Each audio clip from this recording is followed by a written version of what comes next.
আদলের পরিচয়।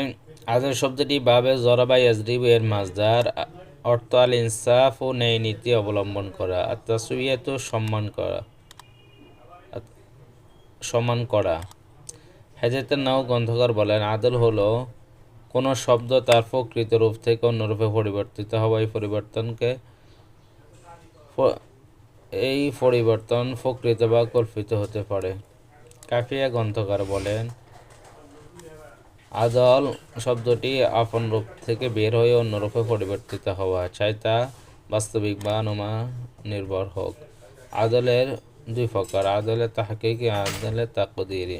আদলে তাহকিকি হলো যার মাদুল আনহুটি বাস্তবে বিদ্যমান রয়েছে, যেমন সুলাসুন মাসালু উখরু। সুলাসু মাসালু মূলত সালাসাতুন তিন তিন, উখরা মূলত ছিল আখরু অফর। আদলে তাকদীরি হলো মাদুল আনহুটি অনুমান বা কল্পিত বা বাস্তবে তার কোনো রূপ নেই, যেমন আমারও জুফার এই শব্দ আমিরুন জাফিরুন থেকে পরিবর্তিত হয়েছে। আদল গয়রে মুনসারিফ হওয়ার জন্য শর্ত।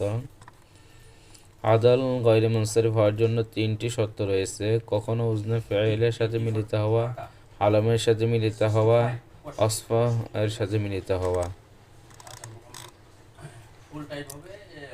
অস্ফনের পরিচয়। অস্ফ শব্দটি বাবে যারা বায়াজিবু গুণ বর্ণনা করা। পারিবেশিক সংজ্ঞা। অধ্যাপক আবু ফারহান মোহাম্মদ ফারুক রহমতুল্লাহ আলাইহি বলেন, অস্ফ হল ইসিমটি নির্দিষ্ট অর্থের দিক থেকে উদ্দিষ্ট কোনো অনির্দিষ্ট সত্তা নির্দেশকারী হওয়া। অস্ফটি গায়রে মুনসারিফের স্বভাব হওয়ার জন্য শর্ত হলো ওই শব্দটি গঠনগত দিক থেকে মৌলিকভাবে গুণবাচক হওয়া। পরবর্তীতে যদি শব্দটি অস্ফ এর অর্থে ব্যবহার না হয় তথাপি অস্ফ হিসেবে গণ্য হবে। আসওয়াদু আর কমু, এই দুটি শব্দ বর্তমানে দুটি সাফের নাম হিসেবে পরিচিত। তানিস। তানিস শব্দটি বাবে তাফঈল এর স্ত্রীলিঙ্গ। মাবাদিল আরবিয়া বলেন, যে শব্দে স্ত্রীলিঙ্গের প্রতি ইঙ্গিত করে তাকে তানিস বলে।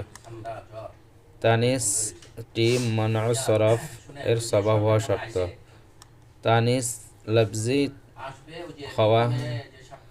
লফজিটি আলম হওয়া চাই, সে মুজাক্কার হোক অথবা মুআন্নাস হোক, যেমন ফাতেমাতু মুআউইয়াতু। তানিস মানু